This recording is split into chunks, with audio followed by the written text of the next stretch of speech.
ምስ ጄፍሪ ኤፕስታይን ተታሒዞም ኣብ ዘቐረባ መዓልቲ ዝወፁ 3 ሚልዮን ገጽ ዘለዎም ሰነዳት 180,000 ምስልታትን 200 ቪድዮታትን ብመጠኖምን ብትሕዝቶኦምን ኣዝዮም ዘሰንብዱ እዮም።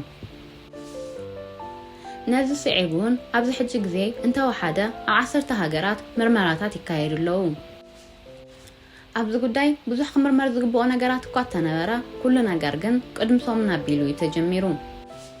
ሎሚ ካብ 200 ንላዕሊ ቪድዮታት ልዕሊ 180,000 ምስልታት ንሓዊሱ ብሓፈሻ ካብ 3 ሚልዮን ንላዕሊ ገጻት ዘለዎ ሰነዳት ወፂሎም። ኣብ ናይ ሎሚ ቪድዮ ብምዃኑ ጉዳይ ኤፕስታይን እንታይ እዩ ዝብልን ዘለዎ ሓደሽቲ ሓበሬታታትን ከካፍለኩም ስለ ዝኾንኩ ክሳብ መወዳእታ እዚ ቪድዮ ምሳይ ጽንሑ ኢኹም። ነዚ ቻናል ሓደሽቲ እንተደኣ ኮይንኩም ሰብስክራይብ ብምግባር ስድራ ይኹኑ። ነዚ ቪድዮ ድማ ላይክ ብምግባር ይጀምሩ። ክሳብ ዓርቢ ምሸት ኣብ ዝነበረ ዝወፁ ሓደሽቲ ሰነዳት ከም ዘርእይዎ ኤፕስታይን ንነበር ልዑል ኣንድሪውስ ከም ኣቆጻጽራ ፈረንጂ ኣብ 2008 ገበነኛ ኮይኑ ድሕሪ ምፍራድ እውን እንተኾነ ናይ ቀረባ ርክብ ነይርዎም እዩ። ብጽባሒቱ ንግሆውን ኤንድሪው ኣብ ልዕሊ ሓንቲ መንነታ ዘይተፈልጠ ሰበይቲ ብኣርባዕተ እግሩ ተደፊኡ ዘርኢ ፎቶ እውን ወፂሉ ነይሩ። ንሱ ክሳብ ሕጂ ኣብ ዝወፁ ሰነዳት ምንም ዓይነት ርእይቶ ኣይሃበን። ክሳብ ሕጂ ዝቐረበሉ ክስታት እውን ክኽሕድ ይጸኒሑ።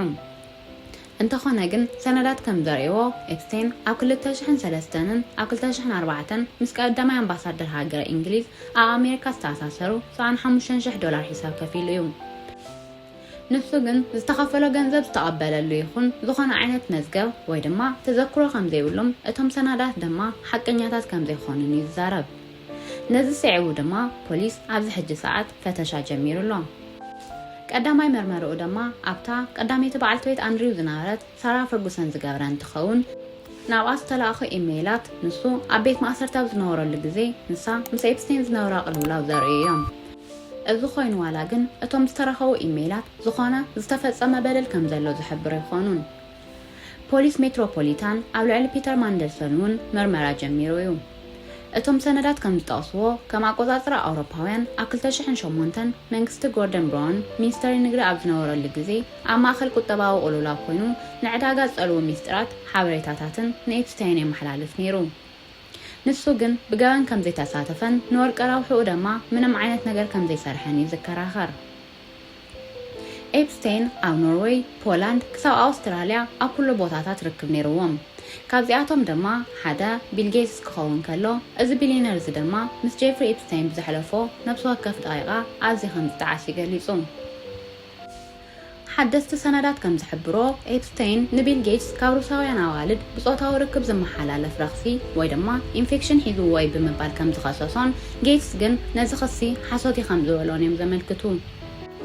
ኣብዚ ጉዳይ እዚ ብኣሰቃቂ ኩነታት ብዙሕ በደል ዝበፅሖም ግዳያት ዘለዎ እንትኾኑ ግዳያት እዚ ውርደት ብናይ ኤፕስታይን ዝተወደበ በደል ከም ዝበፅሖም እዮም ዝዛረቡ።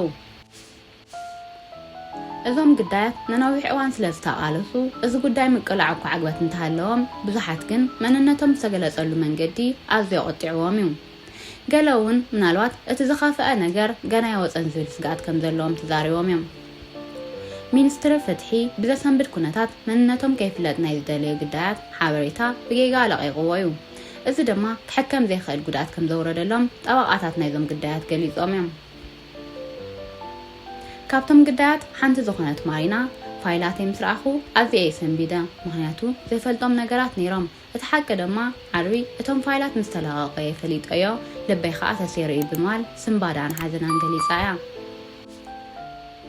ካሊእ ግዳይ ዝበደል ዝኾነት ኣሽሊ ላብራይት ነዚ ቃልሲ እዚ ንሕና ይመረፅናዮን የግዳስ ኣዴታት ክንከውን ወይ ድማ ስራሕና ክንሰርሕ ንመረፅና ነርና ካብ ቃንዛና ክንሓው ግን ኣይከኣልናን፣ ስለዚ ሕጂ ምርጫ ስለ ዘይብልና ኣብ ቅድሚ ህዝቢ ተቃውሞና ነስምዕ ኣለና ብምባል ተዛሪባ እያ። እዚ ጉዳይ እዚ ብብዙሓት ሰባት ኣቓልቦ ዝሰሓበ እንትኸውን ካብኣቶም ሓደ ዶናልድ ትራምፕ እዩ። ዶናልድ ትራምፕ ነዚ ስጉምቲ እዚ ቅድሚ ሓደ ዓመት ተቃይሞሞ ነይሮም። ኣብዚ ሕጂ ሰዓት ግን እታ ሃገር ናብ ቅድሚት ክስጉም ኣለዋ ብምባል እዮም ዝዛረቡ። ካብዞም ኣብ ዝቐረባ መዓልቲ ዝወፁ 3 ሚልዮን ገጽ ዘለዎም ሰነዳት ብተወሳኺ ካልኦት ብዙሓት ሓበሬታታትን ካልኦት ሰባት ክህልውን ከም ዝኽእሉ ይግመት እዩ። እንተኾነ ግን ሚኒስትሪ ፍትሒ ስርሑ ከም ዝዛዘመን ካብ ኤፕስታይንን ጊሊ ማክስዌልን ወፃኢ ድማ ንማንም ንምኽሳስ መረዳእታ ከም ዘይብሉን ይገሊጹ። እዚ ድማ ንግዳያት ንምቕባሉ ኣዝዩ ከቢድዎም። በዚ ምክንያት እውን ኣብ ሃገረ እንግሊዝ ዓሪፉ ዘሎ ጽልዋ ቀሊል ዝበሃል ኣይኾነን። ሎርድ ማልደንሰን ሚኒስተር ንግዲ ኣብ ዝነበረሉ ግዜ ናይ መንግስቲ ሓበሬታታት ናይ ኤፕስታይን ኣሕሊፉ ከም ዝሃበውን እቶም ሰነዳት የርእዮም። እዚ ድማ ኣብ ፖለቲካ ብሪጣንያ ዓብይ ምንቅጥቃጥ ፈጢሩሎ። ማልደንሰን ኣብዚ ሕጂ ሰዓት ኣባል ቤት ምክሪ ሎርድስ ኮነ ኣባል ሌበር ፓርቲ ኣይኮነን።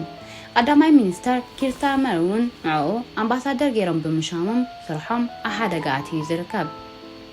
እዚ ሎሚ ቆነ ዝወፀ ሓበሬታታትን ፋይላትን ብብዙሕ ነገር ጽልዋ ዝሕደረ እንትኸውን ሓደ ካብዚ ድማ ንቤተ መንግስቲ ኣዝዩ ኣጸጋሚ ሰሙን ክኸውን ገይርዎ እዩ።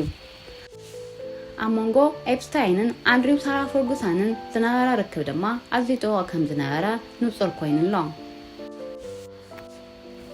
ኣንድሪው ብዛዕባ ዝፍጠር ዘሎ ነገር ምንም ከም ዘይፈልጥን እቲ ጉዳይ ድማ ዝተጨረረ ምዃኑን ከእምን እኳ ተፈተነ እቲ ዝወፀሉ ናይ ቨርጂኒያ ጅፍሬ ፎቶን ዝወፁ ኢሜይላትን ግን እቲ ዝብሎ ዘሎ ሓሰት ምዃኑ እዮም ዘርእዩ። እዚ ጉዳይ ብደገ ከም ዝረኣዮ ቀሊል ነገር ኣይኮነን። ናይ ብዙሓት ኣዝዮም ሃብታማትን ሓየላት ዝኾኑ ሰባትን ጥምረት እዩ። ንኣብነት ኤለን ማስክ፣ ሪቻርድ ብራንሰን፣ ቢል ጌትስ፣ ሰርጌይ ብሪን ከምኡውን መሐመድ ቢን ሰልማን ኣብዞም ፋይላት እዚኦም ስሞም ተጠቒሱ ይርከብ። ኣብዚ እዋን እዚ ድማ እዞም ሓበሬታታት ብኸመይ ወፂኦም ዝብል ነገር ኣብ ማሕበረሰብ ዓብዪ ድንጋጸ ፈጢሩሎ። ናይዚ ጉዳይ ጉድ ገና ወፂ ኣይተወድአን። መርመርቲ ወይ ድማ ዳታ ሳይንቲስት ድማ ጠቐምቲ ፋይላት ንምልላይ ኮዳት የዳልው ኣለዉ።